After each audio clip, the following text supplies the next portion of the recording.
Hey y'all, boy do we have lots of busyness going on today.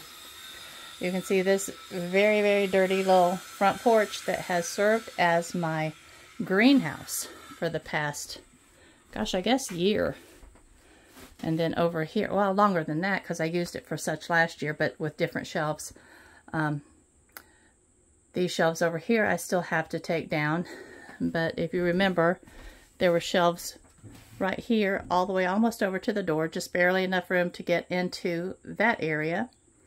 But so, you know, it's a mess, but it's a greenhouse. It is what it is.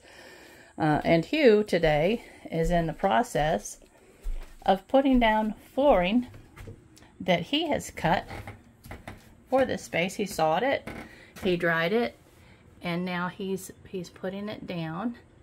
So look at that. Is that not going to be beautiful? Yay. It's not going to be tongue and grooved. He has the tool to do that, but he said for this small space, he just doesn't want to fool with that. So he's just going to snug all of that together and poly it really heavy, and it will serve that purpose perfectly. And now you can see this old porch. You know, this house is 100 and let me see. Was established in 1903, so 121 years old. It's my sister-in-law made this wall quilt years and years and years ago, and it's just a little piece of family that I'll leave on this door.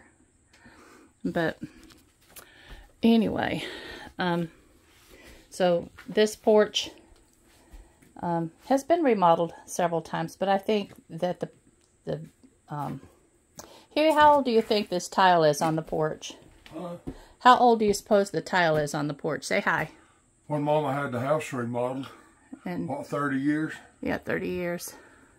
I've got a box of this tile in the basement, but yeah, if a furnace works out good and we don't carry wood on enough of porch, I might just put the tile back. Okay.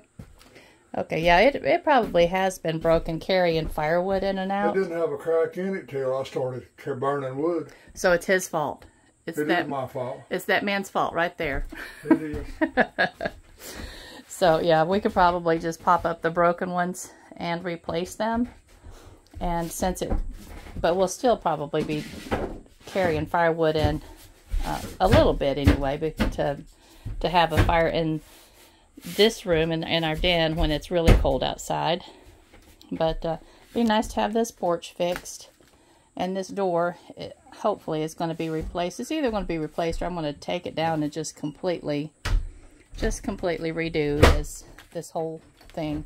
I think I can take the broken glass out and just make a solid piece, or just have a solid piece of plexiglass cut and fit in there. And this, just take the skin off and put a piece of Formica maybe over top of it. It just really sounds a whole lot easier just to replace the door. It's a short opening, so it will have to be cut to fit. Hugh finished popping off all of the rock that were loose before one of us tripped on it and broke a leg. So lots and lots going on here today. I've got all these lights off the porch where I took the other shelf down. But my plan, after I get this porch cleaned off, is to start on my cat house. Let me take you over here and show you. The cat house is going to be going right here in the corner of the chimney, and you can see they've been laying on one of my cushions for my chairs, my lawn chairs. But you know what? I'm getting ready to order some paint, some fabric paint, and I'm going to clean these and paint them a darker color. And of course, they're not getting my cushions back. I'm going to cut a cushion for the top of their cat house so that they can hop up there and still lay in the sun and have a nice soft place. But the cat house itself will be fairly large. It won't take up the entire corner, but I'm going to say it's probably going to be maybe, well, I don't know, it might be 2.5 by 4. There's 5 kitties, so that gives them plenty of room to go inside and to curl up and snuggle. And I will be using a black light bulb in there, not the black light bulb that turns everything purple. I'm talking about the ceramic light bulb that's used in like a terrarium or something for lizards and snakes. But it will be well insulated, and so it should heat that little space pretty significantly, enough so that they will be comfortable laying in there and snuggling. I don't want it to be so warm in there that they just are uncomfortable. So that's the plan. But obviously you can see I still haven't gotten my porch done. Everything's just piled up right now while we're trying to get all these other projects together. There's Hughes wood for the porch. I just think, or for the floor in there, I think it's beautiful. It is so pretty. But yeah. Too much to do. So much to do and so little time to do it. But, oh well. We will get it done. And now that the flowers have been, my mother always called it laid by. When something was finished for the year, she called it being laid by. So now that the flower fields are laid by, or at least what's crucial and has a time limit, we have all the time to concentrate on these other projects. Chelsea and I do still have to get the little bit of plastic that we use. We got to get it picked up and taken care of, and then cut down all of the remainder of the plants. We're leaving the roots in the ground for the microbes and just to keep the soil nice and aerated. I'm standing here showing you guys how messy my yard is. Oh my goodness. Let's look up here at the cows. How's that? We'll look in a different spot. Actually, we'll walk down to the flower fields.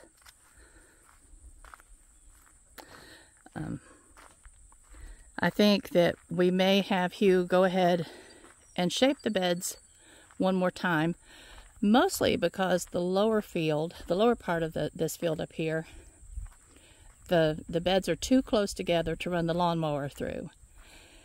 And since this is going to be a U-pick in the spring, we want, we'll have to keep the pathways nice and clean.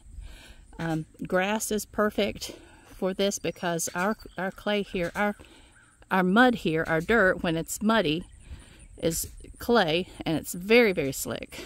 So in order to keep people safe, grass is our best option. And honestly, I think it's pretty.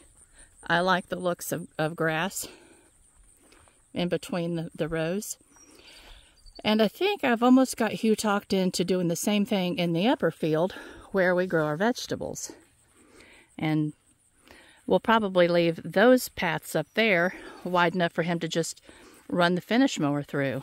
I think that will serve a good purpose. But you can see the freeze that we had a couple of nights ago just finished everything. But honestly, we got a lot. Chelsea and I got a whole lot before the freeze happened. The sunflowers, I was hoping that they would still be able to survive it and give us a bloom, but you can see that they said, no, we're not built for this cold weather. And they were probably within maybe 2 weeks of blooming. But, oh well. No regrets. I think that these fields were tremendous this year. They just bloomed their little hearts out. So we'll just snip everything off right at the ground level. And well, actually, it won't matter for this year, because if we have, and we may not have Hugh, just looking at them, we may not have Hugh reshape these beds that have plenty of space in between them already, and just go ahead and snip the plants off at the ground level, and just go ahead and sow our cover crop. the idea, the plan, and everything that we have learned at this point seems to suggest that leaving the roots in the ground are obviously much more beneficial for your microbes and for the aeration of the soil. Keeping something planted on your soil all the time, even if it is a cover crop, protects the soil, gives the microbes something to feed on, keeps your soil from being compacted with rain, and just, you know, serves multiple purposes. So that's something, that is the goal. And you can see we have our everything from here up. The paths are wide enough, so I think I'll probably just have Hugh leave those alone. But starting right here, you can see how the paths narrow way down. I'll have him just go ahead and shape these beds down here, and we'll get our cover crop on them.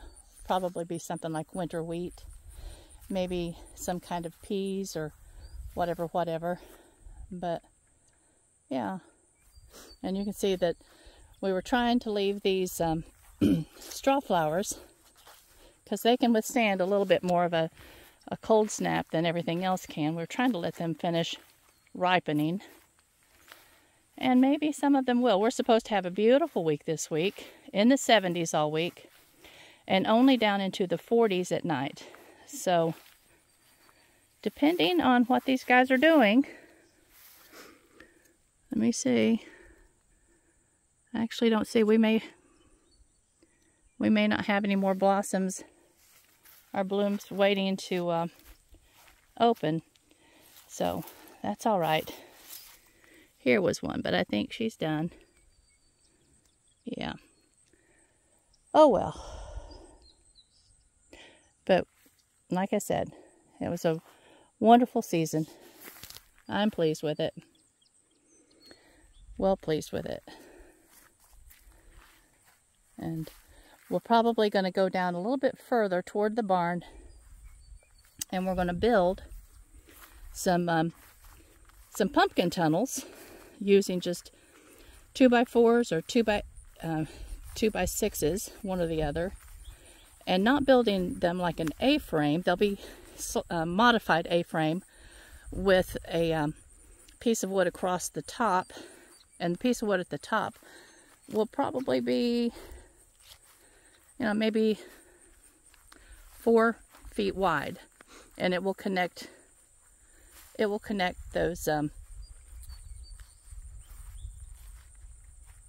2x6s or 2x4s. And then down both sides and across the top, we're going to put field fence. And that way we'll have little tunnels to grow our pumpkins up, our gourds, whatever we end up growing next year that are climbers. And we'll be able to just walk through those tunnels and keep things picked as they're ready. The cool thing is that it will also